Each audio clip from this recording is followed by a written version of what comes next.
So, respected guests, esteemed faculty, beloved students, and cherished members of Voices from the Periphery, it is with profound humility and genuine delight that we welcome today a thinker whose scholarship has inspired countless readers, unsettled comfortable certainties, and opened new horizons of critical imagination, Professor Nivedita Menon.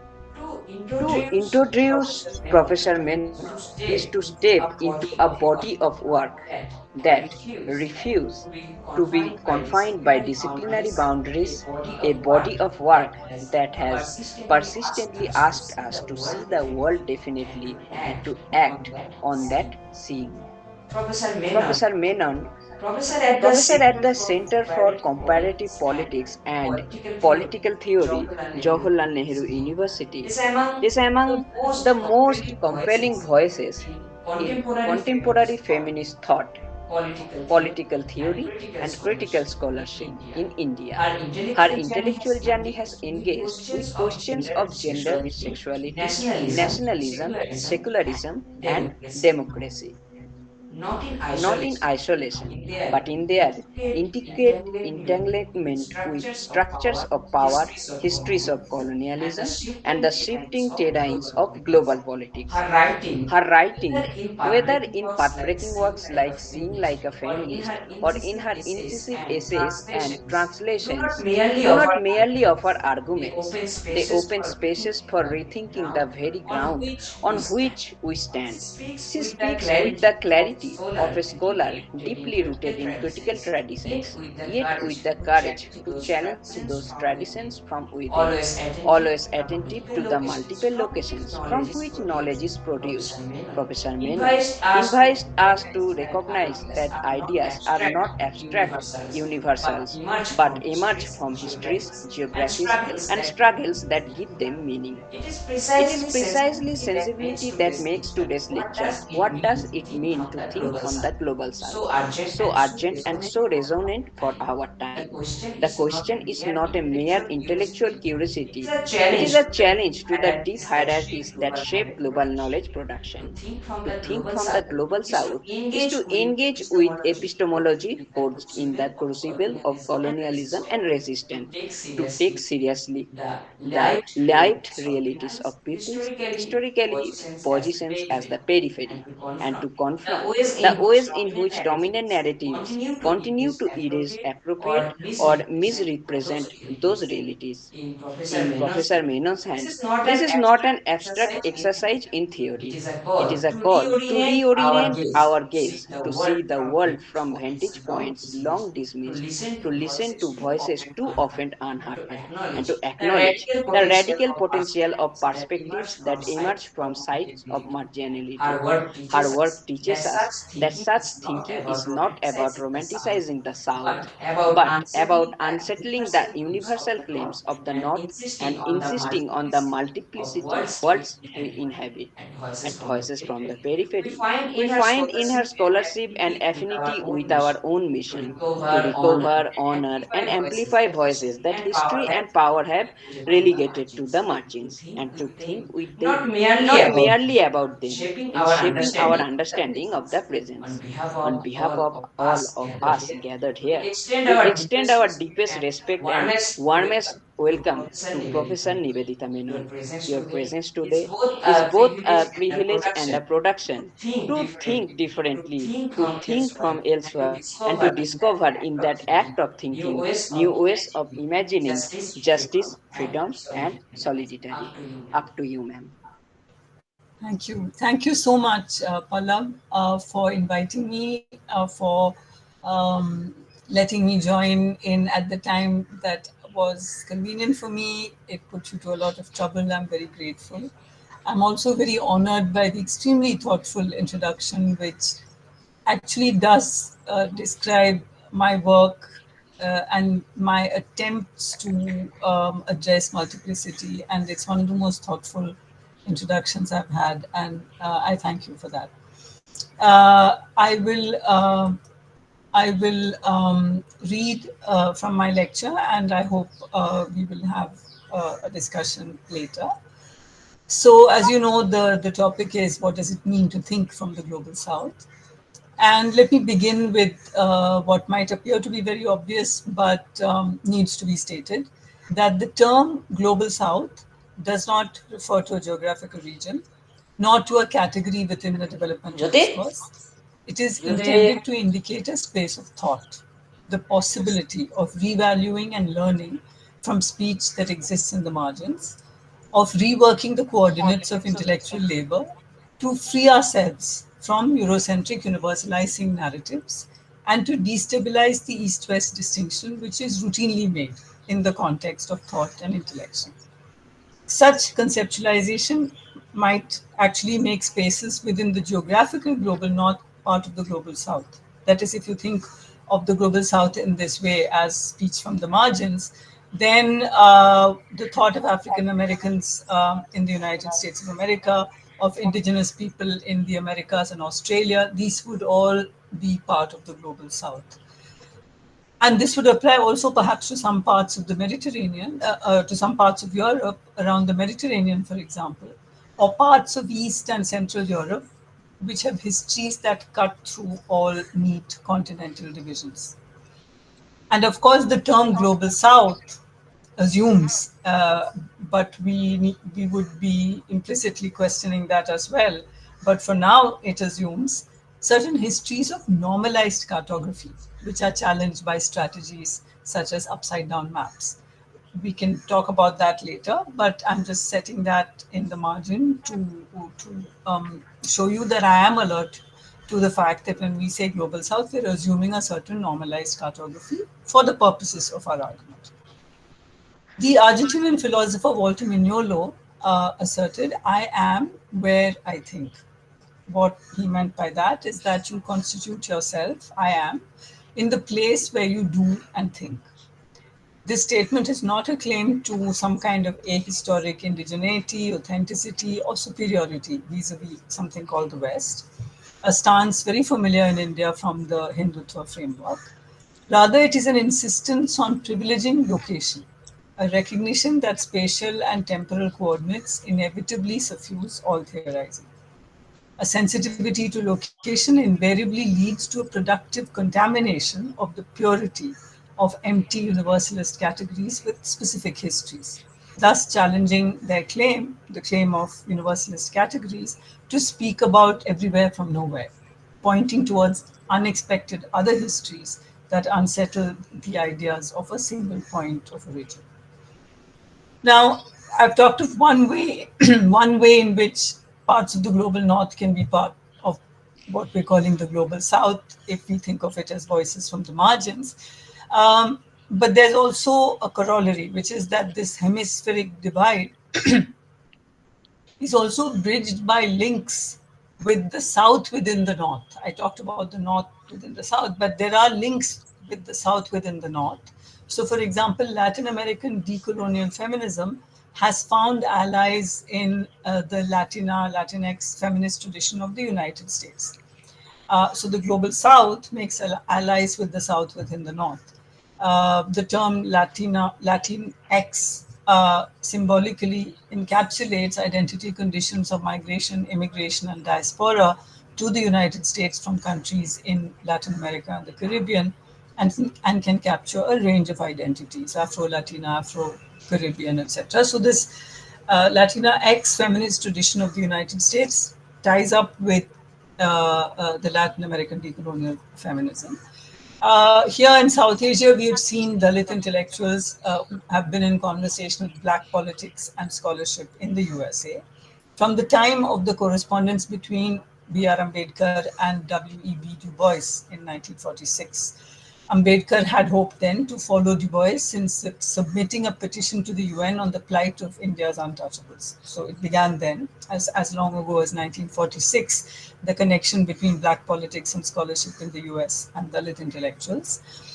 And we see that all the way to late 20th century, where the Dalit Panther organization, which was founded in 1972 by Namdev Dhasal and others, was explicitly inspired by the Black Panthers of the USA. And at its peak, for 5 years, it provided inspiring and militant leadership to young Dalits.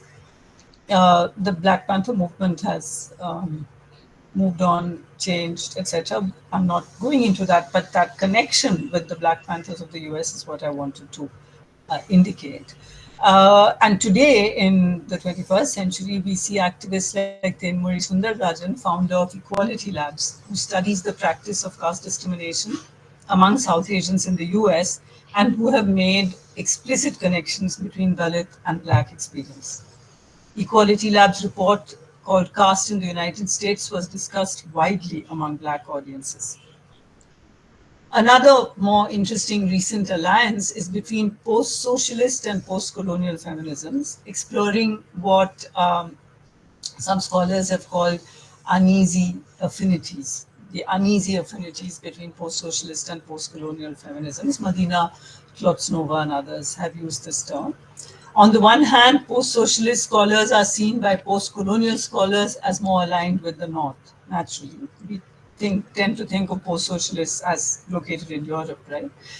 But what post-socialist feminists are pointing out is that through the concept of post-socialist precarity, referring to geohistorical experiences resulting from the dismantling of state socialist modernity and the reincorporation of relatively closed economies into the capitalist neoliberal order, this post-socialist precarity produced by this draws the two closer in their shared critique of imperialism, capitalism, and heteronormativity. This is the kind of alliance that post-socialist feminists are attempting to make with post-colonial feminisms, including post-socialist feminists trying to take on board conceptually what it means to recognize racism.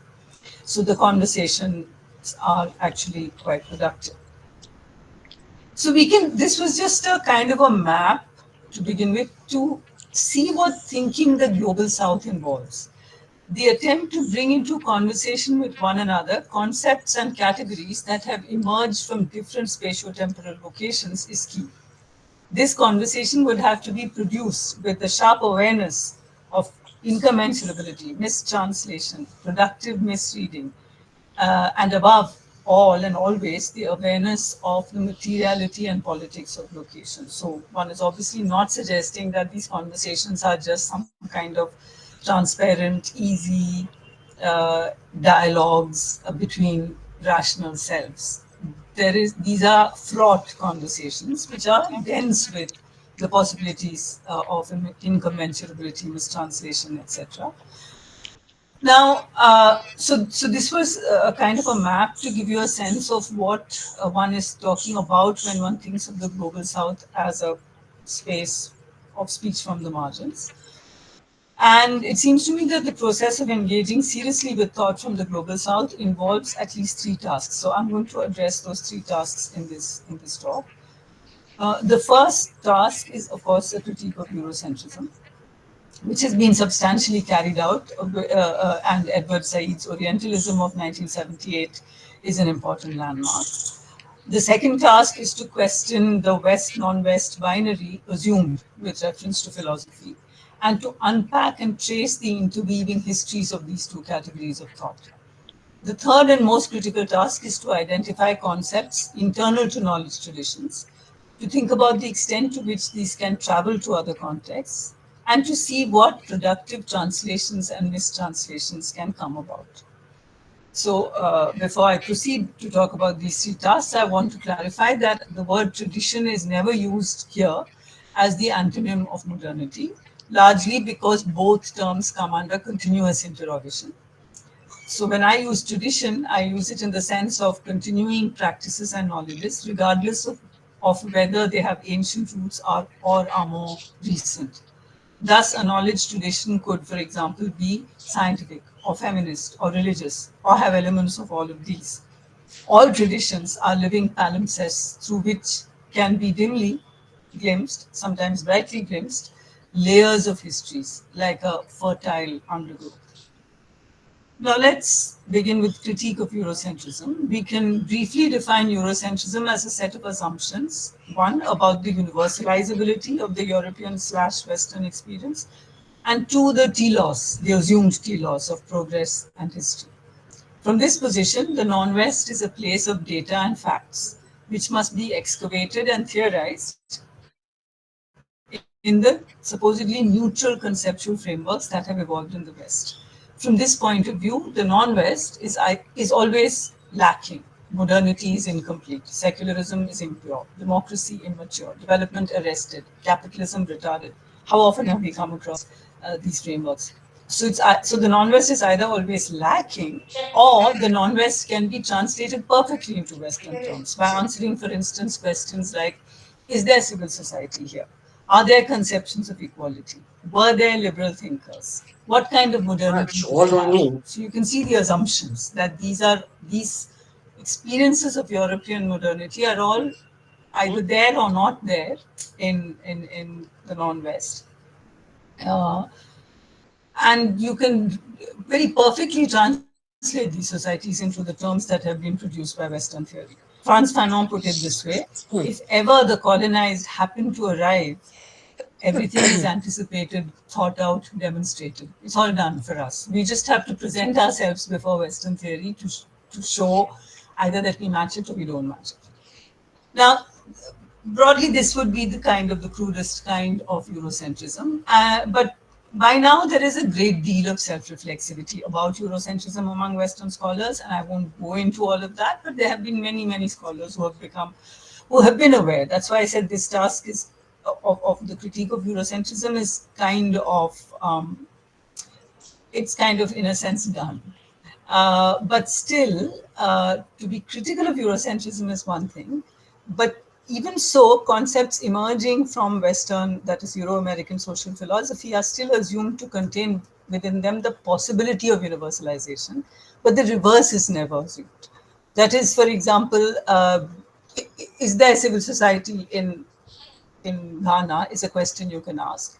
But can you think about Ujama, which was Nerere's concept, or Draupadi of the Mahabharata, uh, as the ambiguous figure of assertive femininity? Can we use these to analyze Euro-American experience? Not really. Whereas Antigone can be made to speak about women and war everywhere, right? So this assumption of universalizability of European concepts continues in such a way that when we do come up with concepts that are from the context of the global south, we usually use it to analyze the global south. But we don't assume that there are possibilities of universalization contained in these metaphors as well. Now, one important element of the critique of Eurocentrism, we tend to be more familiar, we in India tend to be more familiar with the Euro-American world, translations from French, German, etc., and of course, directly from English. We are less familiar, unfortunately, with these kinds of debates in Asia. So one important element of the critique of Eurocentrism has come from lectures delivered in 1960 under the title Asia as Method by the Japanese scholar of Chinese literature, Takeuchi Yoshimi. In these lectures, Takeuchi Yoshimi was concerned with how one could engage with Western theory from an Asian perspective. Taking up the values of freedom and equality as they emerged from Western thought, he recognized the contradiction between these ideals and the imperialist histories with which they were linked. However, rather than simply rejecting these Western ideals, he suggested instead that Asia should re-embrace the West, reassess these values from the outside, and apply Asia's own cultural values. Now, interestingly, he said that these values do not already exist in substantive form, but they may be possible as method, as the process of the subject self-formation. So that is to say, he was saying Asia's own cultural values are not a body of thought that existed, but something that would be produced in the process of the Asian subject's self-formation. And this process is what he called Asia as method. Now, Kwan Sing Chen, so this was, in the 1930s, as I said, this was a set to 1960s. But then much later in 2010, we have Kwan Sing Chen in his book, Asia's Method, which engages with this whole debate. So these set of lectures produced a very productive debate in Japanese and Chinese and so on. And Chen looks at this debate and he introduces us to Mizoguchi Yuzo's China as method, which was published 25 years after Takeuchi's essays. And Mizoguchi Yuzo argues that neither total affirmation of the West nor total negation are possible because the specific pasts of different societies will condition their present. And he used this very interesting term, which I would like to start using conceptually. We have no qualms about using terms from Deleuze and Guattari. We hear it for the first time and we happily use it of Foucault. And there's nothing wrong with that.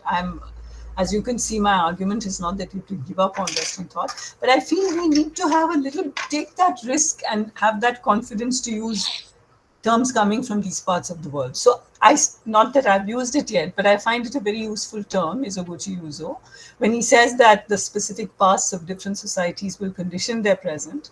He uses this term jiti, which means base entity, and muti, which means mother's body or originating basis, to refer to these pasts. So in other words, there's already some productive body that is there. It's either he calls it either base entity, that is what it starts with, or mother's body, meaning to say that as ideas enter, they don't enter into an empty space. So if let's say Western ideas enter Japan, China, India, they're entering different spaces. They're entering different jitis and mutis. So Chen sees, that is Quan-Sing Chen, who wrote Asia as Method in 2010, sees his own project in Asia as Method as developing a theory based on understanding heterogeneous presence through the lens of jiti and muti. Now, it seems to me these concepts are productive beyond the specific context in which Mizoguchi Yuzo developed them. Every moment and space in the contemporary is a knot of intersecting histories and fragments, rooted at different depths, impossible to untangle in the present. They can only be understood within and as a tangle. So this, the originating basis or the jiti is already variegated and complex. So the invocation of jiti and muti cannot be a reference to any pure and homogeneous past. Rather, these terms alert us to the view that engaging with the contemporary requires us to accept different elements as having varying resonances and meanings, even in the same context, depending on which part of the past's undergrowth, depending on the part of the past undergrowth to which we connect in the present. Several Indian intellectuals also, so this is one set of debates arising from China and Japan, but several Indian intellectuals too had begun articulating a critique of the wholesale adoption of Western thought from 1930s onwards. I would say, maybe I should say the late 19th century onwards. So in 1954, the Vishwabharati Quarterly, published by Tagore's University, republished a lecture by Krishna Chandra Bhattacharya, which had been delivered in 1931, 16 years before India's independence. Titled Swaraj in Ideas, Bhattacharya's talk extended the notion of Swaraj to the realm of ideas. Calling cultural domination a subtle form of political domination, he was nevertheless clear that the assimilation of an alien culture was not necessarily an aspect of subjection, and that in fact the assimilation of new and foreign ideas was necessary for progress. So, Bhattacharya says, I quote, when I speak of cultural subjection, I do not mean the assimilation of an alien culture. That assimilation need not be an evil. It may be positively necessary for healthy progress. And in any case, it does not mean a lapse of freedom. So, when does cultural subjection happen? When is it that we don't have Swaraj in ideas? Cultural subjection happens, and I quote him again, when one's traditional caste of ideas and sentiments is superseded without comparison or competition by a new caste. He's using the word caste without an E, caste meaning like a shape or a form. So when one's traditional caste of ideas and sentiments is superseded without comparison or competition by a new caste representing an alien culture which possesses one like a ghost, that is when cultural subjection happens. The Indian mind, said Bhattacharya, has subsided below the conscious level of culture for Western educated men.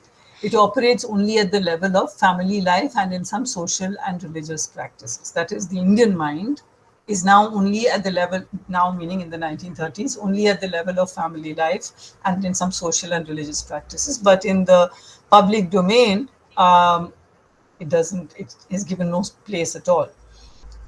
Whereas Western ideas, springing as they do from a rich and strong life, the life of the West, so there it's not like that. In the West, ideas come are in the family, in the public domain, everywhere.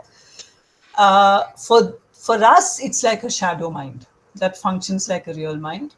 But for the West, because the ideas come from their culture, it's strong and productive. So what he's saying, Bhattacharya, he's not arguing for rejecting Western thought, but for Western thought to be engaged with through Indian modes of thinking and Indian cultural resources.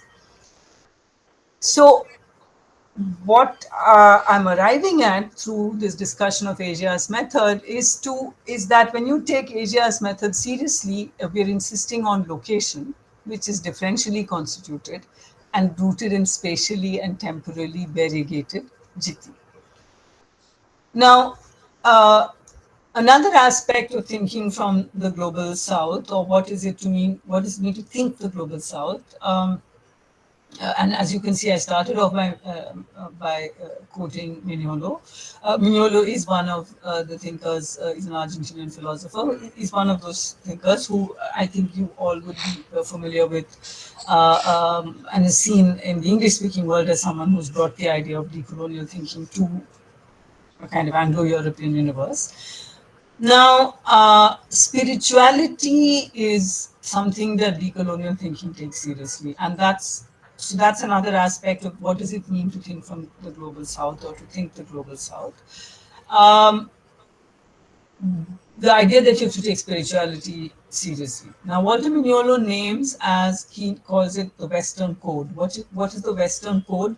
The belief in one sustainable system of knowledge, cast first in theological terms and later in secular philosophy and sciences. This system of knowledge is assumed to have been inaugurated by the European Enlightenment. Decolonial thinking counters this idea that European modernity was the point of arrival of human history. Decolonial thinking focuses instead on the colonial matrix of power, of which the rhetoric of modernity and the logic of coloniality are the two sides. Coloniality is a term Mignolo derives from the Peruvian thinker Anibal Quijano, who sees it as a process inaugurated by the European invasion from the 15th century of the regions now called the Americas and the Caribbean. You see, we already, when you start thinking the global south, then you move to other parts of the globe where colonialism began much earlier than it did in Africa, and modern colonialism began much earlier than it did in Africa and Asia. So for the Americas and the Caribbean, we're talking the 15th century when Columbus enters these areas. So for them, pre-Columbian and post-Columbian is a marker. Coloniality led to the formation of these regions from kingdoms, Americas and Caribbeans, from kingdoms that existed at the time, and to the massive trade of enslaved Africans. So the decolonial framework says that coloniality is constitutive of modernity and is its darker side. There's not a good modernity and a bad colonialism, but coloniality is constitutive of modernity as its darker side. The world around 1500, the world that Columbus entered, says Mignolo, drawing on a lot of Latin American scholarship, that the world was polycentric and non-capitalist with several coexisting civilizations. There was the Ottoman Sultanate, the Mughal Empire, the Ming Huang Dinate, Oyo and Benin kingdoms of the Yoruba nation in Africa, Aztecs in Anahuac. So that's around 1500. 6 centuries later, at the beginning of the 21st century, the world is monocentric, interconnected by a single type of economy, capitalism. The violence of colonial practices has ravaged the world, which is now marked by a diversity of political theories and practices. In between these two scenarios, modernity enters as a double colonization of time and space. A structure of control and management has emerged of authority, economy, subjectivity, gender, and social norms, driven by the exploitation of labor and the expropriation of land. So this, what we call modernity, is actually a structure of control and management, which which has produced new modes of authority, economy, gender, social norms, etc. Now, what this body of scholarship, Mignolo and others, Nelson Maldonado Torres is another scholar, etc., what the scholars of decolonial thinking are arguing uh, is that a serious engagement is with spirituality is a distinguishing feature of decolonial thinking as opposed to post-colonial thought. Mignolo himself is not interested in drawing a sharp line of division between decolonial and post-colonial thought. He sees, as you know, there's a whole thing of post-colonialism and what is the difference, right? You might think. So this difference, supposed difference or no difference is what we're thinking about. Now, Mignolo himself doesn't want to draw any sharp lines between the two. He sees both as options that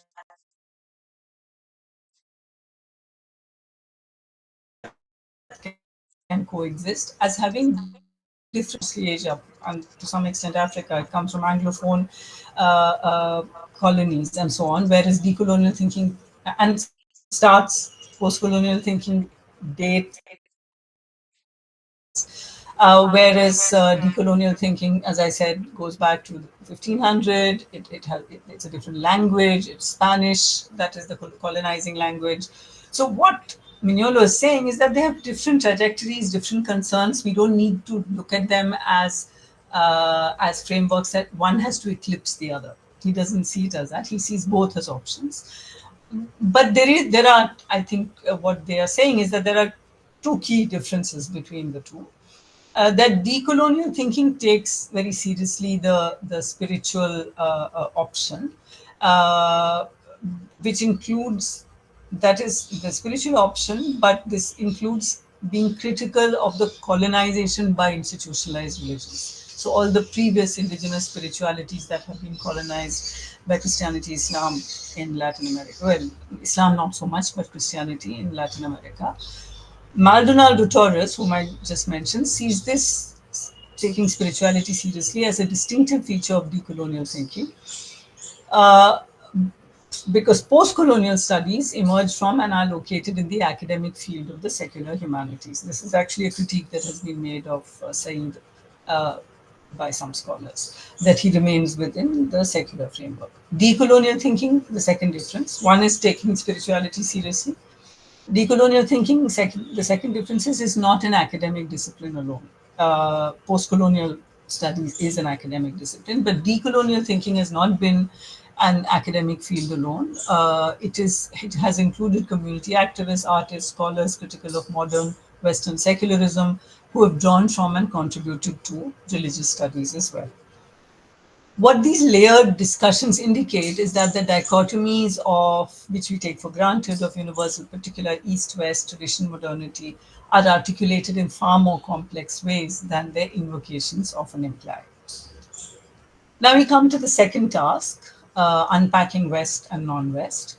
So the first was the critique of eurocentrism. The second task, also substantially advanced upon, is to go beyond post-colonial critiques of eurocentrism and post-colonial theories object of critique, empire, in order to unpack West and non-West. Much of modern thought in the non-West has engaged with Western notions and vernacularized them. This is, Sudipta Kaviraj uses the analogy of speaking English with different accents. But equally, so that's one kind of argument to make. When you say unpack West and non-West, one kind of argument to make is that, well, Western theories may have come into these regions, but we can invoke the idea of jiti here, that they've entered different locations and are spoken in different accents, that these concepts have become vernacularized. So you can't really say democracy is a Western concept or not a Western concept. Democracy started with the Chola Empire. That's not the way in which we should be thinking. We should be thinking of the way in which ideas enter different contexts and get articulated in different ways.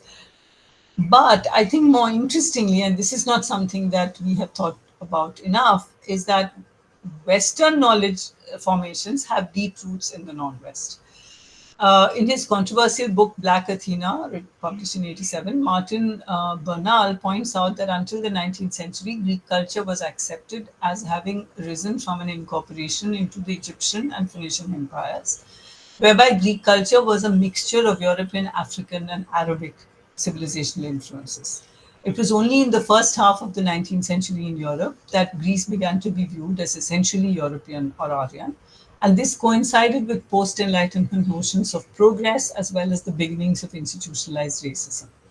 During this period, a body of scholarship was created which identified Greece as the cradle of European civilization. So it was intolerable in this corpus for Greece to be identified, as it had been for centuries, as Levantine or as Mediterranean, because when you talk of the Mediterranean, we are talking about all the territories around the Mediterranean Sea, North Africa, West Asia, and Southern Europe. Think of the map.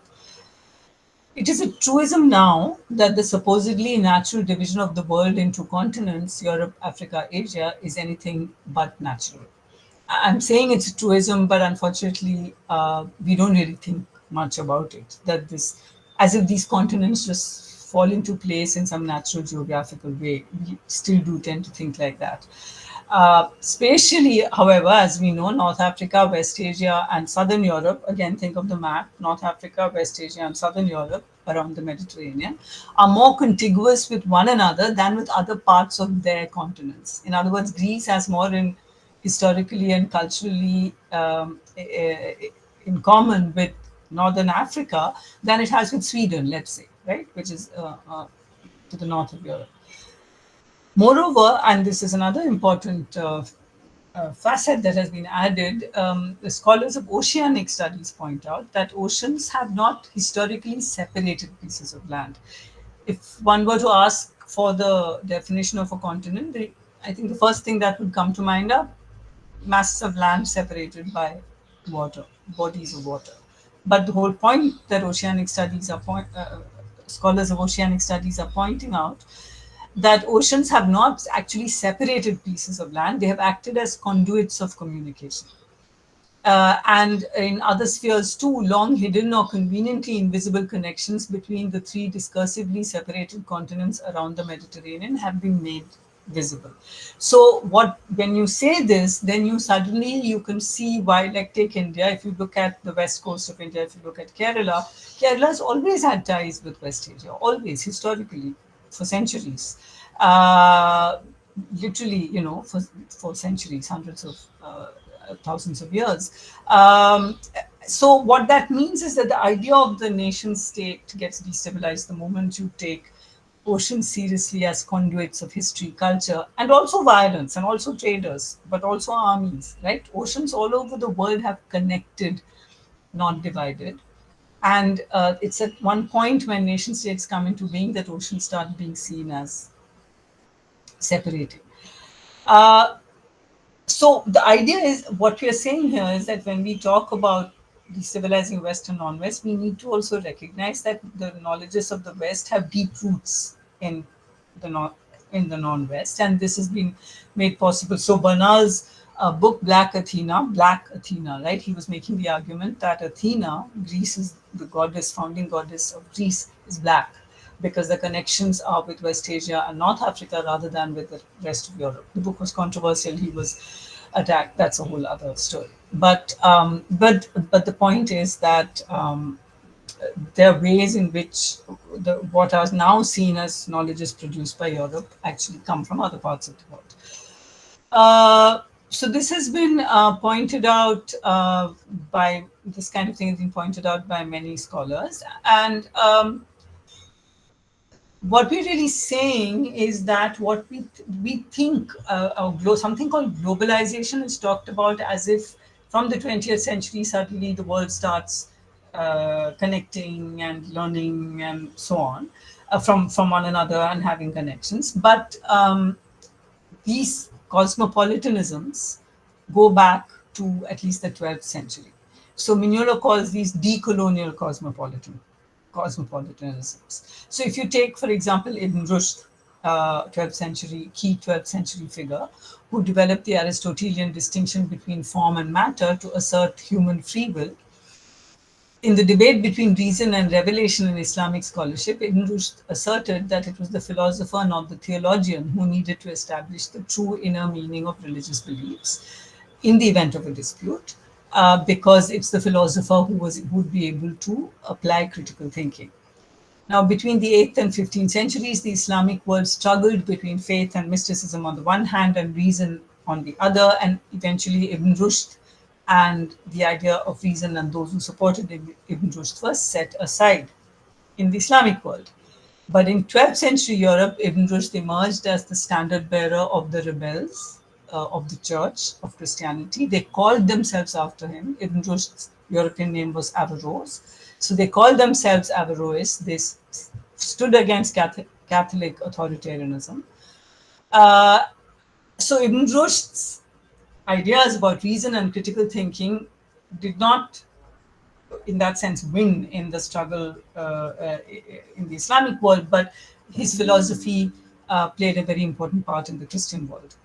Now, these were Christian intellectuals who had read Aristotle in Latin translations, as well as through the extensive commentaries of Aristotelians. And we must remember that Plato, Aristotle were translated first from Greek into Arabic, and not just, and remember that translation is never just translating word by word. These are extensive commentaries by Arab scholars like Ibn Rushd and Ibn Sina. And from Arabic, they were translated into Latin. So, when they were reading, when these Christian intellectuals were reading these texts, they made no distinction between Christian, pagan, and Muslim authorities when arguing points of Christian doctrine. For them, it was a field of philosophy, and they drew from different kinds of philosophy to make arguments in their own context. So this is this is the 12th century cosmopolitanism that we're talking about. The church reacted to them with anxiety and brutality through the first half of the 13th century, to them meaning to those who spoke of reason. So in Islamic world, reason was defeated. In the Catholic world too, in the Christian world too, the church actually wiped out the mass movement of the Cathars, another sect which was deemed to be heretic, banned Ibn Rushd's commentaries on Aristotle, and then the study of Aristotle himself. But Ibn Rushd continued to remain a powerful force in the Renaissance. Ranjit Hoskote and Elijah Trojanov, who've written a brilliant book called Confluences. It's a small, brilliant book, and if you can get hold of it, you should read it.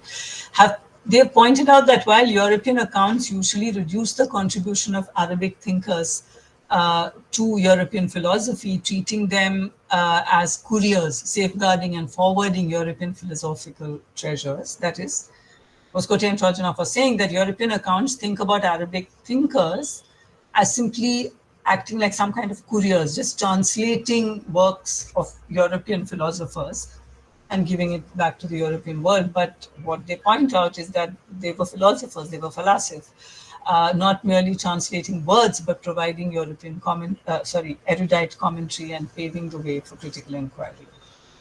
There are many examples of the extraordinary ways in which ideas traveled across the spaces. I'll give you two more examples. Jonathan Ganeri points out how Schopenhauer read the Latin rendering of a Persian translation of the Upanishadic idea that the self is not an object. So Schopenhauer reads a Latin rendering of a Persian translation of the Upanishad. Look at the levels of translation. That the self is not an object. Through Schopenhauer, it reached Wittgenstein. So Wittgenstein's ideas that the self is not an object can be traced back to these levels of translation. The Buddha's ideas about the absence of self and emptiness reached China, from where, through Jesuit missionaries, they entered an important text of the Enlightened by Pierre Bayle. It's called Dictionary. It was just called Dictionary, Pierre Bayle. And many European Enlightenment philosophers drew from that.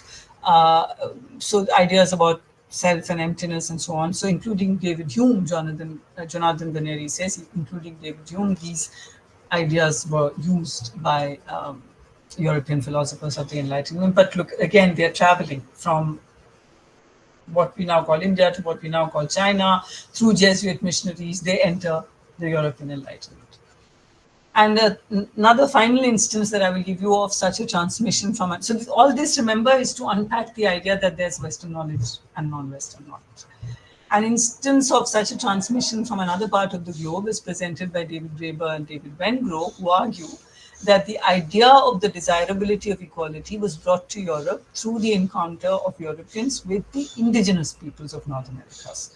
This is what Graeber and Wengrow argue, that the idea of inequality reaches Europe, in fact, because through the indigenous peoples of North America. Specifically, they refer to Baron de la Hontan, a French army officer who took part in several campaigns in Canada in the late 17th century, became fluent in the indigenous languages of the Algonquian and Wendat, and had several conversations with political figures. Among these figures was Kandiaronk, a Wendat warrior, strategist, and thinker. Four conversations between de la Hontan published in 1703. So what are we saying? In 1703, we find that a European officer meets with a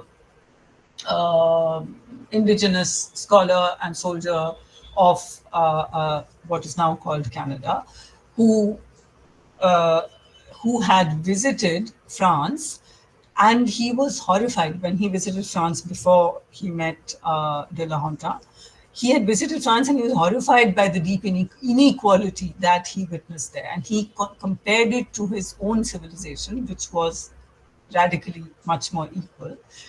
This discussion was four conversations. It was an indigenous critique of European values. It was published by de la Hontan in French. It sparked debates and discussions in multiple languages in Europe, fueling the work of philosophers such as Rousseau. This is what David Graeber and David Wengrow tell us.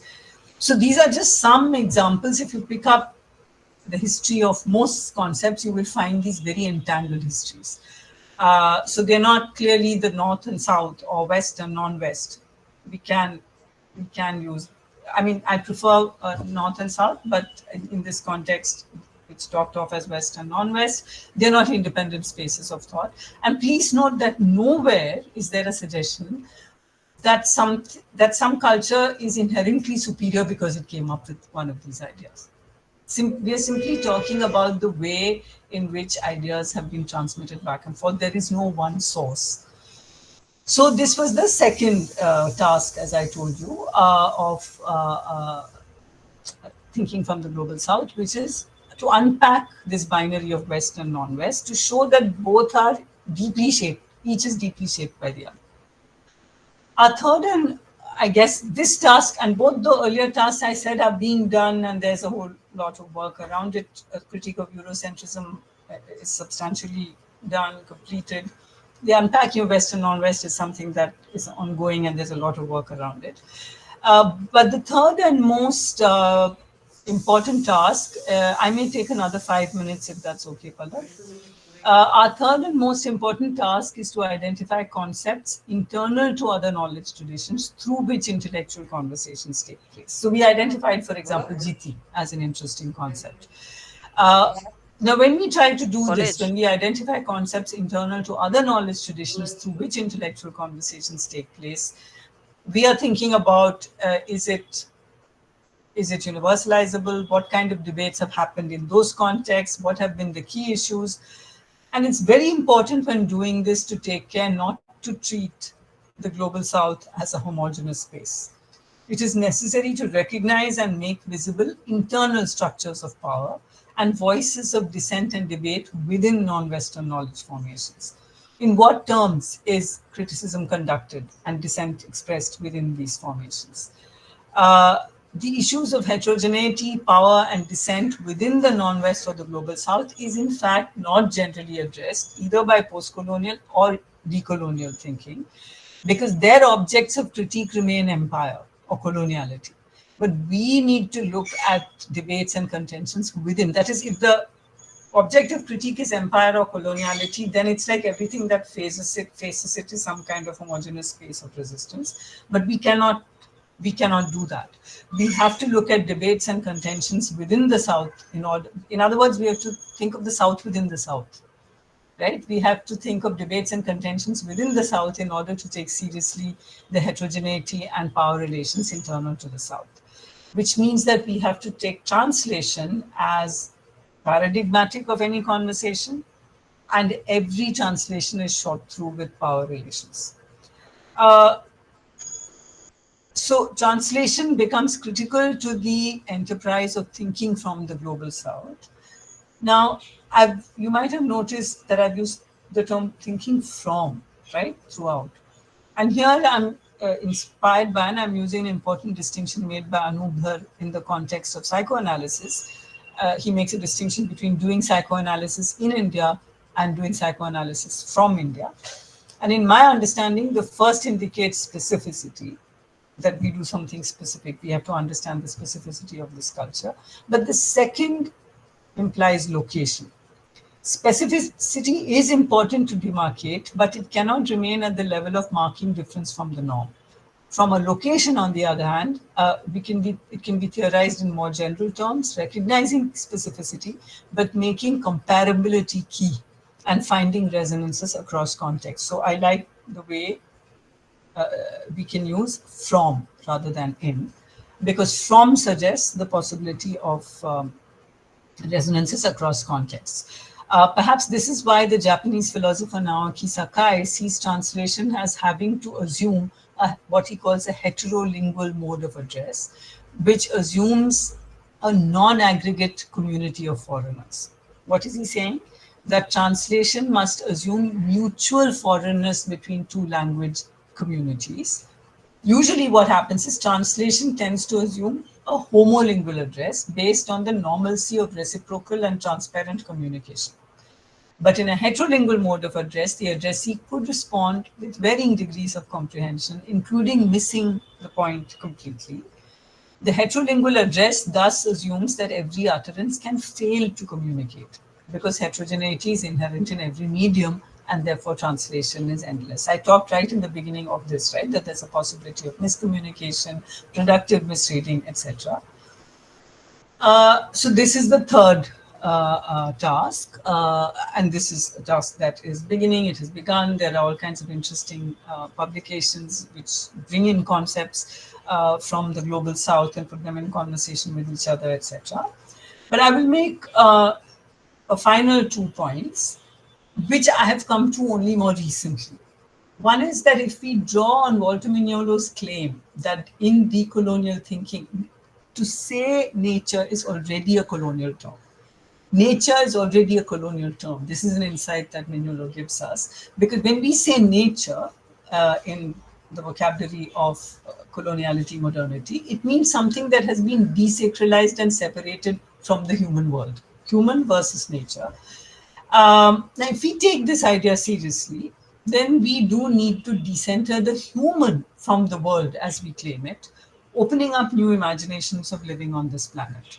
So I've been, for example, influenced by scholarship of Vincent Desprez, who has written a fascinating book called What Would Animals Say If We Asked the Right Questions?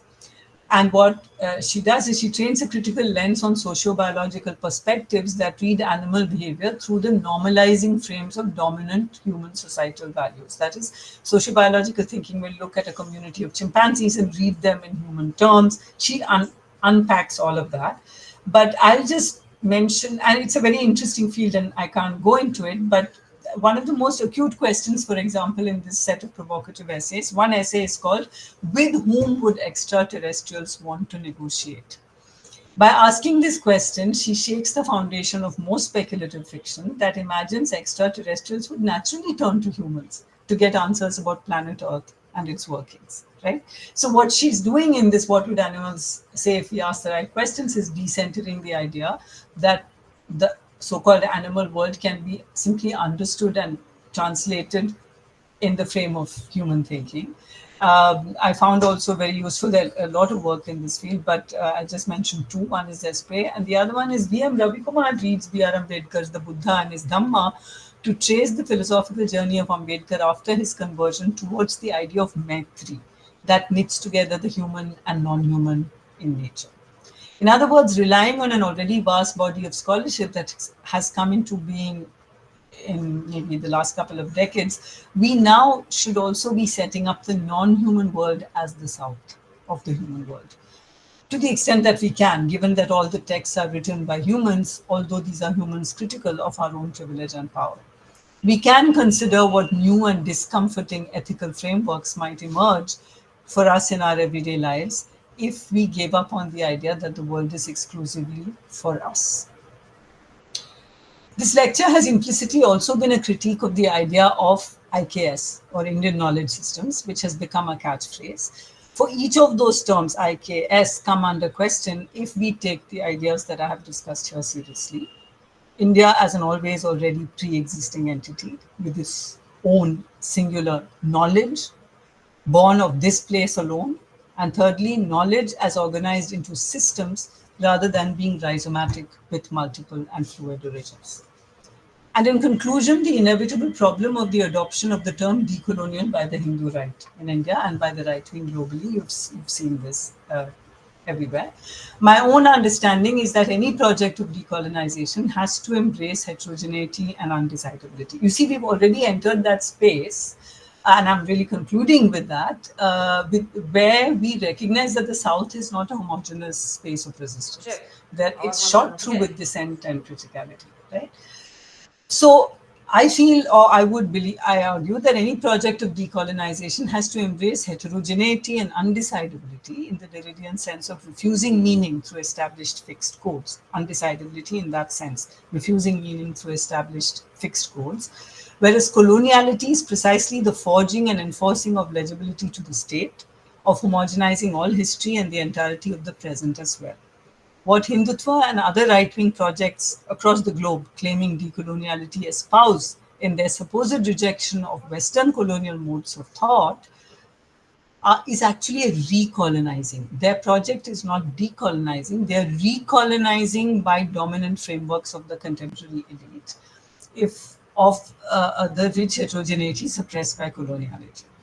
In the global north, that would be white supremacist arguments. In India, that framework is Brahminical and capitalist. So the term decolonial is being used, but it's a recolonizing by Brahminical and capitalist ideas of the rich, as I said, the rich heterogeneity which had been suppressed by coloniality. For example, if you take the replacement of the Indian Penal Code by the Bharatiya Nyaya Sanhita, it has been touted as a decolonizing move. But what we have been gifted with is instead a thoroughly colonial set of codes, giving unprecedented power to the state to suppress dissent in glorious colonial style, and a new name for these laws in Sanskrit, a language only spoken in Brahminical rituals by male priests belonging exclusively to the Brahmin caste. It's clear, therefore, that whatever the Hindutva project calls decolonizing is merely a recolonization, the attempt to replace British the hegemony of British frameworks by Brahminical supremacy and a capitalist order. So I hope I have conveyed some of the various ways in which we would be thinking if we thought from the global south. Thank you.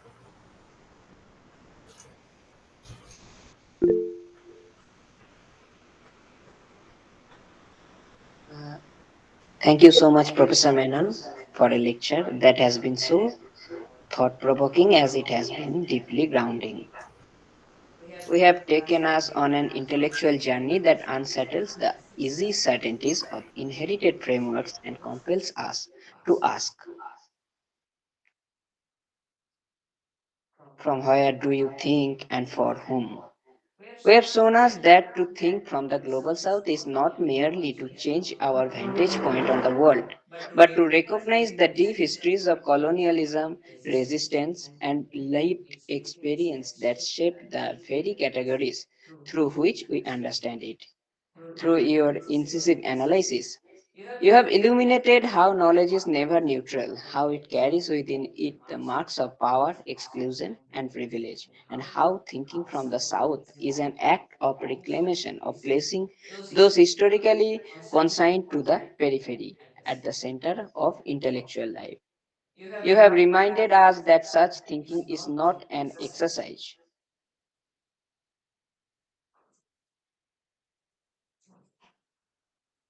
in reversing hierarchies, but in dissolving them, opening space for a multiplicity of worlds to coexist and converse. What we take from your lecture is more than a set of ideas, it is an ethic of attentiveness to voices often left out of the global conversation, of humility in acknowledging the limits of dominant paradigms, and of courage in imagining new ways of being in solidarity across difference. You have given us tools to interrogate not only the world around us, but also our own positionalities within it. We are deeply grateful for the generosity of your insights, for the clarity and conviction with which you challenge us, and for the hope you inspire that scholarship can be an act of transformation. Your work resonates profoundly with our mission at Voices from the Periphery to think with rather than merely about those on the margins and to allow such thinking to change us.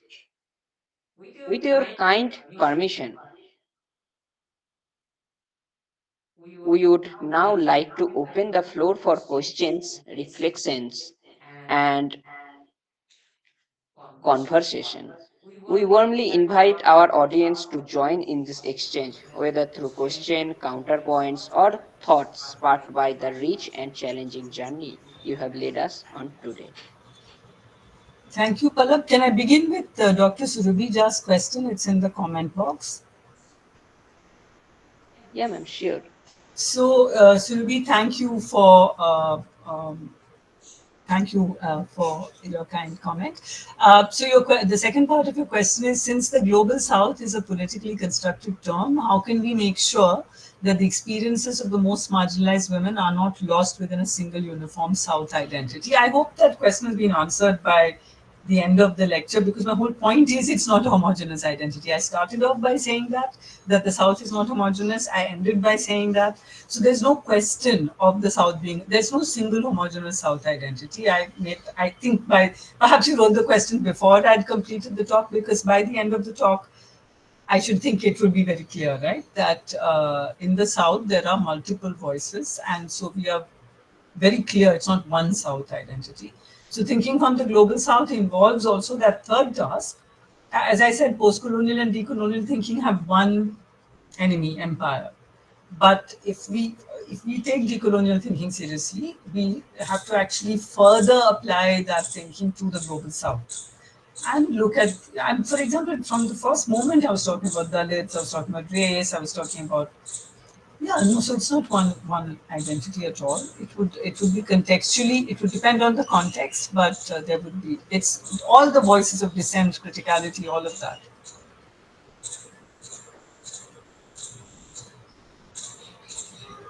Okay, thank you so much, ma'am. Any other question? Okay. So, ma'am, do you have any suggestions for books that would help in learning about decolonization and recolonization, specifically Rifat Fatima asking? So, Rifat, the recolonization argument is something I've started making. So, I'm not sure that, but you might want to think about that, and you can look at specific examples of what is being called decolonialism here. I give you the example of the Bharatiya Nyaya Sanhita, right? Hmm. Which actually re-establishes a colonial, almost greater authoritarianism than the colonial regime. So it's both authoritarian, capitalist, and Brahmanical. So it's a recolonizing. So that's an argument that I've started making, and I haven't exactly specifically written it yet, but I've said it in talks, etc. So learning about decolonization, there's just so much. There are libraries of work. There are libraries of work. You can start with Walter Mignolo. You can look at my book, Secularism as Misdirection. And in Secularism as Misdirection, you'll find an entire bibliography with any number of books that you can look at. So Okay. there's a lot of work, but you can start with Mignolo and perhaps look at the bibliography in my book, and that will lead you to other books. Fanon is a decolonial thinker, Frantz Fanon. Read Frantz Fanon. Yeah, Francois I have read. And Yeah. read scholarship on Frantz Fanon. So yeah, decolonial thinking, there's a lot of work. Recolonization was like something I heard first time, but I resonated with it so much, and that's why, Okay, yeah. so I did write it, I suddenly remembered, in the blog of Nalsar. Okay. Nalsar is the law school, right, in Hyderabad, I think. And it's called Law and Other Things. That's the blog, Law and Other Things. And in Law and Other Things, it's a student run blog. They had a discussion on my book, Secularism as Misdirection. And in my response to my interlocutors, I've written this. So I've written it there. But this is an argument I've been making for a while that it's a recolonizer. But I Thank you. haven't written it out. Yeah. Thank you so much. Okay, any other questions from our audience? Okay, how can India mention, accommodate, and build trust? How can India maintain, accommodate, and build trust among other members of the global South? So I don't have much faith in this, whatever you're calling India, right? Because India is heterogeneous. So it's not as if everybody in India, all political tendencies in India, all political parties, organizations, groups in India, all socio-cultural formations, all castes, all religious communities. It's not as if they all are looking to accommodate and build trust with other members of the global South.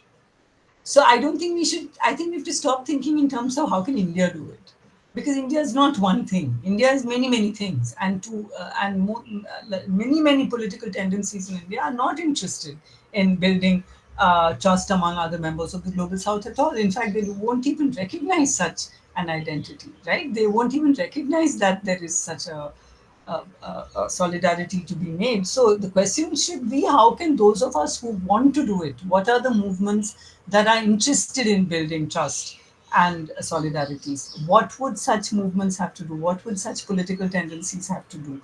And those are questions that cannot be answered in the abstract. They can only be answered by participating in discussions on, if you for example, I think one way of entering dialogues in the global South is to listen to and enter conversations about environment and ecology, because those transcend national borders. And if you listen to those conversations, if you think about conversations around feminism, sexuality, labor, you'll find that they tend to overcome national borders. If you look at discussions which think about immigration as a natural human flow rather than something that has to be marked as illegal and criminal, uh, if you listen to those kind of conversations, look at the work of Ranveer Samadar for this last part that I talked about, treating immigration as a natural human flow. So you should be thinking like that. Don't think in nation state terms. No nation state is homogeneous enough to want the same thing. Okay, thank you so much, ma'am. Another Another question, question, yeah, Sidra. ma'am, could you please elaborate on the usage and significance of from again while using with South Asia? Sidra Okay, Sajid is so asking. Sidra, what Anudhar means, and that's from where I draw it. If you say I'm doing psychoanalysis in India, so he says that, and I'm picking up the idea in this way. If you say I'm doing psychoanalysis in India, you're referring to a certain specificity. That is, you're challenging the European, the normality produced, normal as in the sense of something average, which everybody should be. You're challenging European psychoanalytic categories by saying, but in India we function differently, but in India we have different cultural frameworks, but in India this, but in India that. That is to do psychoanalysis in India. That is to search your specificity from the universal. But when you say from India, his point is, and I think this implies that we are thinking about location rather than specificity. When you say from India, you're saying that all that we are saying is particular to the histories and to the particular jiti. Now I'm adding the term jiti here, to the particular jiti of this space, just as European psychoanalysis is specific to the jiti of Europe. So you're challenging the assumed universal possibilities of universalizing that European theory comes up with, you're saying that we will see what aspects of those are universalizable, but in return, we also believe that some of our experiences might be universalizable. What and so it depends on. So when I say location, I mean that I'm talking of all ideas as emerging from a particular space and time configuration. Freud is 19th century Vienna, in the late Enlightenment. Let's say Virendra Shekhar Bose is in his time. Virendra Shekhar Bose is an Indian psychoanalyst, very influenced by Freud, is in correspondence with him. But Virendra Shekhar Bose is in a completely different location, space, and time. Time may be the same, but space, location. So when you say from, you are not only saying we are different from you. When you say from, you're insisting that the universalizability is both ways and the specificity is both ways. So I find that term from quite useful. Ravinder Singh, a distinction was being made between Dalit intellectuals and Indian intellectuals. Why is that? Why is Mr. Bhattacharya not a Brahmin thinker? If caste identity becomes a marker of thought, why name spare identifying a name? Okay, so uh, I wouldn't say that. So the term Dalit for me is a political identity. It's not a caste identity. I didn't refer to them by their caste names. I refer to them by a political identity of Dalit. So I wouldn't imagine that all women who write are feminists. Uh, there are feminist writers. Some of them may not be even identifiable as women. So when I talked about Dalit intellectuals like Tenmuri Sundararajan, like Ambedkar, like the Dalit Panthers, these are people who are using a Dalit identity as a political identity.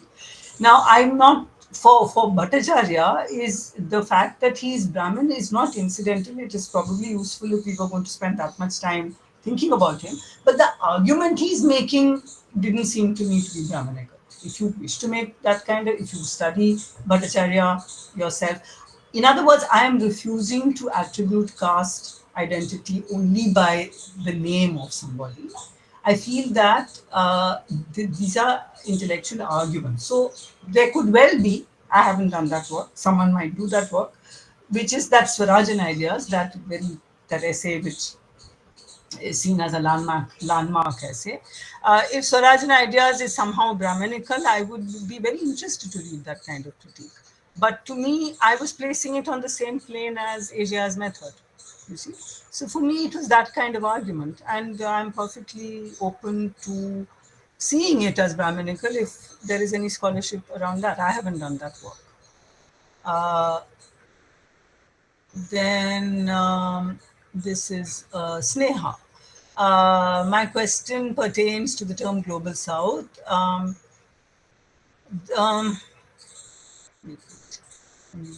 as you have presented in many of your works, that terms like these also ensure imperialism of categories because we ask who's South.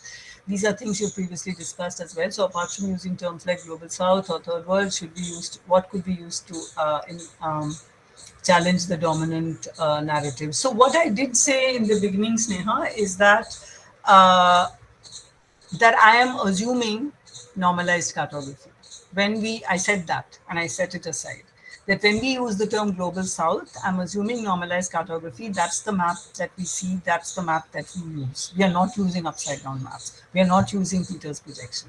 We are using Mercator's projection. When we think of a map, that's what we think. There's a assume north and an assume south. So I said we are assuming normalized cartography, and I'm setting that aside for now because it's useful to look at the world as most of us look at it and to challenge that. So I don't think that I refuse to tie myself. See, this is the kind of question that leads us to feeling completely paralyzed. Then for example, I believe in the fluidity of gender, and yet I'm going to use the term women when it is necessary, right? All of us are not living in fluid gender. So I think we should not tie ourselves up in knots like this. That what can we possibly say? Because all we are challenging all words, we're deconstructing all words. So then we can't speak. That can't be the process of intellection. The deconstruction involves continually also recognizing the power of certain frameworks. And so that's why I did talk about the fact that I'm setting aside for now the question of cartography. And it is used because that's a whole other debate. And once we use it and once the world starts seeing the map like that, then it will be a different thing. Pratibha, thank you. That's very kind. Now, it would be great if you could elaborate more. As you said, when we look at history, there's no clear distinction between the North and South. Rather, both have been deeply shaped by the other. And you also mentioned that the Global South is a political category that embraces heterogeneity rather than being a homogeneous one. And there's a South within the North. In this context, why is it still important to use the category of the Global South rather than a mobilizing around a universal category from a marginalized position? Pratibha, I don't know. I think you're doing in a similar. You're doing the same thing. It's as if you want to. So first of all, I never said there is a clear distinction. There is no clear distinction between the North and South. That was obviously not. If I'm going to say we're thinking from the global South, I am making a clear distinction between the global North and the global South, which in many ways corresponds to how we used to say East and West. The problem with East and West is that it would put Japan in the East, it would put Australia, for that matter, in the East. Now, Australia is in the global South, actually, if you look at the map. So those are not the ways. I said it's a conceptual category. It is a speech from the margins. So now, if you say that, and so when I say that we have to unpack this West non-West discussion when it comes distinction when it comes to knowledge, there are each is deeply shaped by the other, but there's a point at which that history is erased. Europe erases the history of its roots in Arab philosophy, Sanskrit, Persian, Arabic. It erases all those histories and it claims enlightenment as something that has come out of Europe, and that is accompanied by colonialism, by arms, by capitalism, right? It is an ideology that is carried by force and violence throughout the world.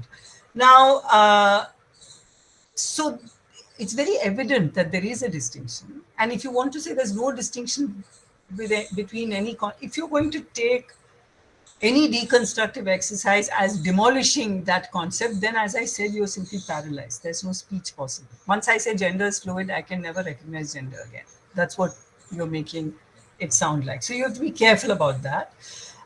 So why is it still important to use the category of the global South? Because of what I said, that you can actually very clearly see that there are speech from the margins. And I don't at all understand what it means mobilizing around a universal category from a marginalized position. What is universal about being marginalized? I don't understand that, because universal, when you're saying that these are marginal voices, every margin has its margins. The South has its margins, which is the point that I made in response to Sneha as well. So I feel that there's a tendency to give up on speech once you recognize that certain categories are problematic. I don't see the point of that. It's not very productive. I don't know if I've answered your question. I've tried to anyway. Okay, Mohammed Siddiq, thank you. My question is, we hear the term global South as if it's one united front against the global North, but in reality, countries in the South have huge differences. Is it a useful idea or does it oversimplify? So again, I want to say that the very first sentence of my talk was, I'm not using it as a term in developmental discourse. So this idea that there is a global South and we can all unite against the global, it's a very nation state oriented framework. It's a category in developmentalist discourse. And why I think that's not at all the way in which I'm using the term. So global South has come to have many meanings, right? It's geographically a space. It is a way in which nation states use it, that the countries of the global South, etc. So that is not the way in which I'm using global South. And that's not the way in which a lot of activists, intellectuals across the global South are using the term global South. We're using the term global South as I said, as a space of speech. So we are not speaking as nation states. So of course it does oversimplify. If you really think that countries in the south can counter countries in the north, that's not the no, of course not. I agree with you. Of course it hides the real complexities, but that is, I dismissed that in the first sentence. See, I'm not interested in thinking of the global south in that way. That is not the way in which we are going to think about it. As you know, every term has multiple usages, and that we are increasingly, you will find a lot of scholarship and a lot of work, especially in decolonial thinking, which thinks of the global south in the way that I'm talking about.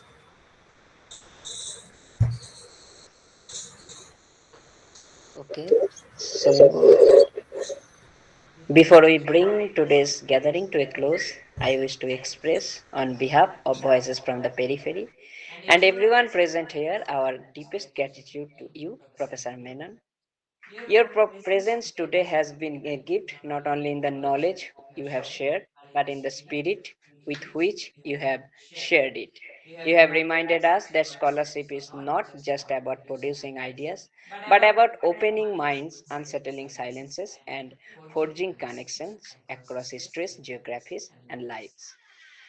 We leave this hall today carrying with us not only the insights of your lecture, but also a renewed responsibility to think with care, to listen with humility, and to act with the courage that such thinking demands.